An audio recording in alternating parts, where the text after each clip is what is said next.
So mga kapatid, madalas natin marinig ang salitang biyaya. No? Maraming kaisipan ang tao na yung biyaya, grasya, habag, ay parang nabibigyan natin ng isang kahulugan. Ngunit ngayon yung hapon ito ay gusto natin talakayin kung ano ba ang tunay na kahulugan ng salitang biyaya. Grace. At para maintindihan po natin, ano ba yung kapangyarihan behind the word grace. At yung mamaya kakantahin natin yung Amazing Grace, ang irony. Alam niyo ba yung irony ng kantang yun? Yun ay written by a slave. Isang alipin ang nagsulat po nung Amazing Grace. So, ito po ay bahagi ng ating pagbubulay. At ngayon kung hapon ito, meron po tayong dalawang pangunahing tema na pagbubulay-bulayan. Una, ang biyaya ng Diyos ay isang libreng kaloob. Pangalawa, ang biyaya ng Diyos ay nagdadala ng pagbabago. So yun po yung ating tema at ang pamagat po ng ating pagbubulay ay biyaya at pagbabago. Kaya po yung ating doon sa ating announcement last week is grace and transformation. So ang ating pong teksto ay makikita natin sa Efeso. Ito po ay when it comes to grace, ito ang ating John 3:16. Ito yung lagi natin binabanggit kapag pinag-uusapan natin ang habag, ang kagandahang loob ng Diyos. Ephesians 2 verses 8 to 10, ito po ang sinasabi, sapagkat sa biyaya kayo'y naligtas sa pamamagitan ng pananampalataya. At ito'y hindi mula sa inyong sarili. Ito'y kaloob ng Diyos, hindi sa pamamagitan ng gawa, upang ang sinuman ay huwag magmalaki, sapagkat tayo'y kanyang gawa, na nilikha kay Kristo Jesus para sa mabubuting gawa, na inihanda ng Diyos nung una pa upang siya natin nakaharap. Usually kasi ito napuputol doon sa verse 9. Pero yung pagbubulay po natin ay kasama yung verse 10. So mga kapatid, tayo po ay sumandaling manalangin. Panginoon, salamat po sa inyong biyaya. Salamat dahil kami, kahit hindi karapat-dapat, Panginoon, ay inyong iniibig. Hinihiling namin na biyayain mo kami, Panginoon, hindi lamang ito maging dahilan ng kaligtasan, kung hindi maging dahilan din ng aming pagbabagong buhay. Patuloy po ninyo kaming kahabagan, turuan, patatagin, at nawa ang aming buhay ay maging patutuo sa inyong kapangyarihan at pagmamahal. Sa pangalan po ng inyong anak na si Jesus. Amen. So, meron po tayong tatlong puntos sa ating pagbubulay. Una, ang biyaya ng Diyos ay isang libreng kaloob. Ang biyaya ay hindi po gantimpala. Ito po ay isang regalo. Kaya doon sa teksto na English, pagpapasahin natin, it is a gift, isang regalo. Hindi po natin ito pwedeng bayaran at pwedeng pagtrabahuan. At sa kabila po na hindi tayo karapat-dapat, sa kabila na tayo ay makasalanan pa, pinili tayo ng Diyos upang abutin sa pamamagitan ng ating Panginoong Jesucristo. So in Romans 5 verse 8, ang sabi po doon, ngunit pinadama ng Diyos ang kanyang pag-ibig sa atin na nang tayo ay makasalanan pa, si Kristo ay namatay para sa atin. So brothers and sisters, ang grasya ng Diyos, ang habag ng Diyos, ang biyaya ng Diyos, hindi po yun ibinigay sa panahon na tayo ay karapat-dapat. Hindi yun binigay sa panahon na ito tayo na nagliligaw kongregasyon, ito po ay binigay ng Diyos sa panahon na hindi tayo marapat-dapat. At kung isipin po natin, tinanggap po natin itong isang regalo na ito, hindi natin ito hiningi. Hindi natin ito kayang bayaran. Hindi po natin ito kayang suklian. Dahil ito po ay biyaya. Ito ang kagandahan mo. Kaya nga, sa pag-aaral, lagi natin sinasabi, what is the definition of grace? It is an unmerited favor. Unmerited. Hindi dahil sa ginawa mo, hindi dahil sa kung sino ka. Hindi dahil sa kung sino ano yung future mo, kaya ka iligtas ng Diyos, hindi po. It is all about a gift. Kaya nga sa pag-aaral, pag sinasabi natin, lahat naman ay may regalo. Bakit hindi lahat ay naliligtas? Kasi nga po, hindi po nila pinahaalagaan, hindi po nila ginagamit regalo para maintindihan natin in a sense. So, pangalawa po, ang biyaya ng Diyos ay nagdadala ng pagbabago. Marami pong tumanggap ng biyaya pero nananatili doon sa isang kalagayan. Ngunit ang tunay na biyaya ng Diyos ay hindi lamang nagliligtas. Ito po ay nagpapabanal at nagpapabago. Kaya nga, mga kapatid, how can we say, na gusto natin maging mananampalataya tapos wala na tayong gagawin? Lagi po natin tatandaan anumang larangan ng buhay, anumang aspeto ng buhay, lahat po yan ay meron tayong partisipasyon. Gusto mong makapasa sa exam, mag-aaral kang mabuti. Gusto mong umasenso, siyempre kailangan ng sipag at tiyaga. Lahat po yan. At maging sa ating pananampalataya. Kasi po bakit? Lahat na ibinigyan. Di ba? Nandun na tayo dun sa punto na yun, mga kapatid. Lahat po ay binayayaan. Pero bakit lahat? Bakit hindi lahat naliligtas? Bakit hindi lahat nagbabago? Kaya nga mga kapatid, ang sabi ko doon sa Titus 2, verses 11 to 12, sapagkat nahayag ang biyaya ng Diyos na nagdadala ng kaligtasan sa lahat ng tao. Itinuturo nito sa atin na tumalikod.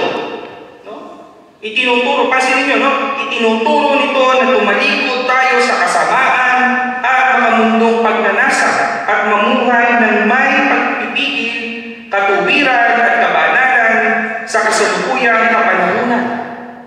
Anong ibig sabihin nito, mga kapatid? Meron tayong dapat gawin. Kasi sabi tumalikod.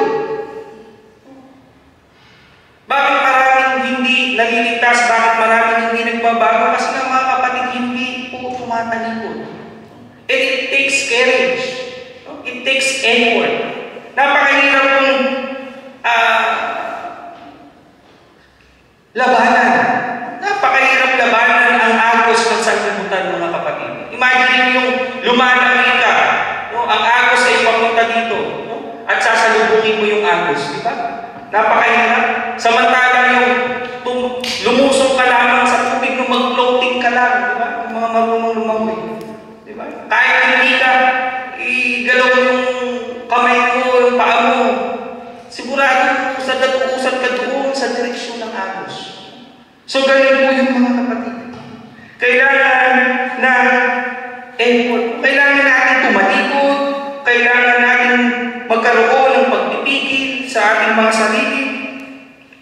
Labanan ang kasalukuyang kapanahunan. At ito po yung problema. Na lahat ng mga churches ngayon ay napopokus na lamang doon sa pagsamba. Pagsamba doon sa loob ng simbahan at paglabas ay wala na. Nawawala na po yung pursuit of holiness.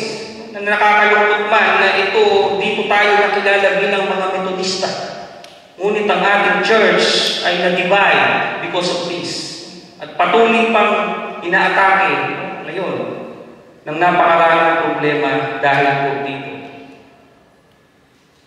So brothers and sisters, ang pagbabago po ay hindi produkto ng lakas ng tao.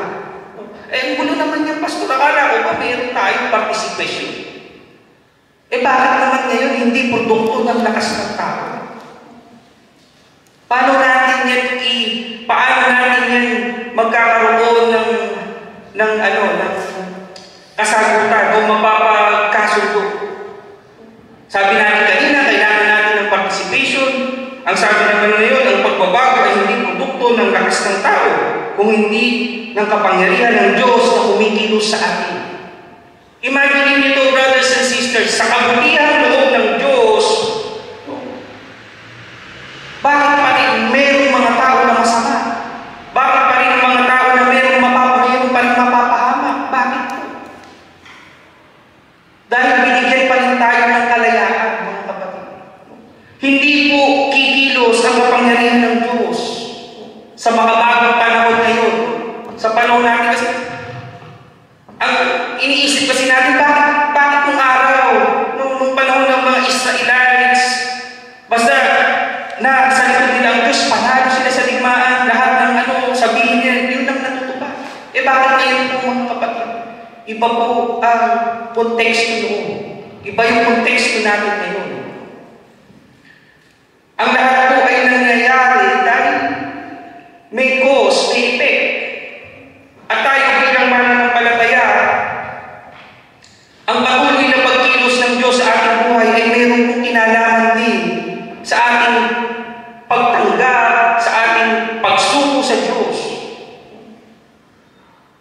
Kasi kung ang Diyos lamang ang masusunod, isang salita niya lamang, nilikha na ang sangkatauhan, nilikha na ang buong universe, di ba, sa salita ng Diyos. Pero kung ililigtas ang tao, kailangan niya pang ibigay ang kanyang bugtong na anak. Imagine that. Samantalang nilikha niya ang lahat ng nakikita natin through words. Pero bakit hindi nagawa ng Diyos na iligtas ang tao sa pamamagitan ng salita? Naisip niyo ba? Kasi mga kapatid, matindi ang pag-ibig ng Diyos sa bawat isa. Matindi ang pag-ibig ng Diyos sa tao. Na hindi niya pinigil ang kalayaan nito upang mahalin siya pabalik. So brothers and sisters, ang pagbabago nga ay hindi produkto ng lakas ng tao, kung hindi ang kapangyarihan ng Diyos na kumikilos sa atin. Na ang dapat na mangyari, mga kapatid, ang dati nating pagkatao ay nawala na, pinalitan niya, at tayo po ay nagkakaroon ng pagbabago. Yung pagiging bago nila lang natin. In 2 Corinthians 5:17, ito yung lagi natin narinig. Kaya ang sino man ay nanamit Kristo, siya'y bagong nilalang. Ang dating bagay ay lumipas na. Masdan natin lahat. Masdan ang lahat ay naging bago. All things is gone. The new has come. Pangatlo, ang bunga ng biyaya ay isang buhay ng aya-aya sa Diyos.